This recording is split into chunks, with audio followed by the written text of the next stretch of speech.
আসসালামু আলাইকুম, কেমন আছেন সবাই? আশা করি সবাই খুব ভালো আছেন। তো আপনারা প্রত্যেকেই জানেন যে আমাদের ত্রাণ কর্মসূচি চলমান রয়েছে এবং আমরা এসেছি লক্ষ্মীপুর জেলার লক্ষ্মীপুর সদর থানার আপনার মান্দারি নামক একটা বাজারে, মান্দারিগঞ্জ বাজার বা এই বাজারে এসেছি। তো এখানে আমরা ত্রাণ বিতরণ কর্মসূচি পরিচালনা করছি। তো দেখতে পাচ্ছেন আমাদের ভলেন্টিয়াররা ত্রাণ নিয়ে বিভিন্ন বাড়িতে বাড়িতে গিয়ে ত্রাণ দিচ্ছে। তো এখানকার স্থানীয় মানুষের সাথে যেটা কথা বলে বুঝতে পারলাম যে এখানকার পানি দিনকে দিন বেড়েই চলেছে এবং এখানে আমাদের আগে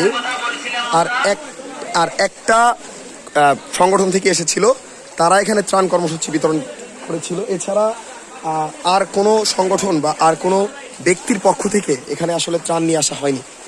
তো এখানে আমাদেরকে হেল্প করছে আমাদের এই অঞ্চলের ভাইরা, এই ভাইও আমাদেরকে সহযোগিতা করছে, ওনার বাড়ি এখানেই। এছাড়া আরও বেশ কয়েকজন আছেন। তো আমরা মোটামুটি একটা 20 জনের একটা টিম নিয়ে এসেছি। তো এই যে আমাদের এখানে ত্রাণগুলো রাখা হয়েছে, আমরা মোটামুটি প্রায় 20টির মতো প্যাকেজ আমরা বিতরণ করেছি।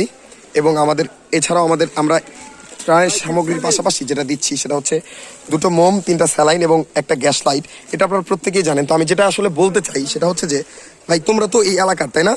আচ্ছা, তো তোমাদের কাছে আমার প্রশ্ন যে তোমাদের এই পানিটা আসলে কতদিন যাবত এখানে আছে? মানে 20-22 দিন যাবত এখানে পানি আছে। পানি কি আসলে কমতেছে না বাড়তেছে? আচ্ছা আচ্ছা আচ্ছা, তার মানে হচ্ছে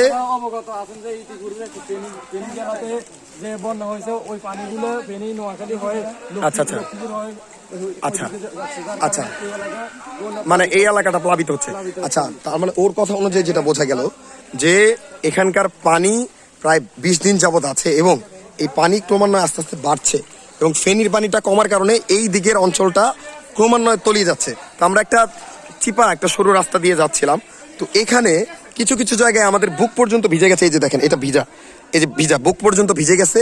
আবার কিছু কিছু জায়গায় কিছুটা কম পানি, যেমন এখানে হাঁটু বা বলতে পারেন যে আমাদের কোমর পর্যন্ত পানি।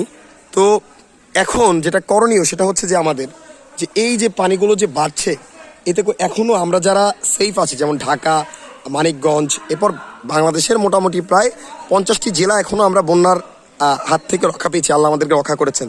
তো আল্লাহ তাআলা যে আমাদেরকে রক্ষা করেছেন, তো সেজন্য আল্লাহর কাছে শুকরিয়া। এবং আমরা যে কাজটা করতে পারি, এটা আমার দায়িত্ব, আমি বলবো সেটা হচ্ছে যে আমাদের যে সকল ভাইরা এখনো পানির নিচে আছেন, যেমন নোয়াখালী, ফেনী, এরপর আপনার লক্ষ্মীপুর সহ বিভিন্ন জেলা, কুমিল্লা, চাঁদপুর সহ বিভিন্ন জেলা। তো আপনারা এখানে আসুন, এখানে এসে ত্রাণ বিতরণ করুন এবং আপনারা দেখুন যে আসলে এখানকার মানুষ কি পরিমাণ কষ্টে আছে।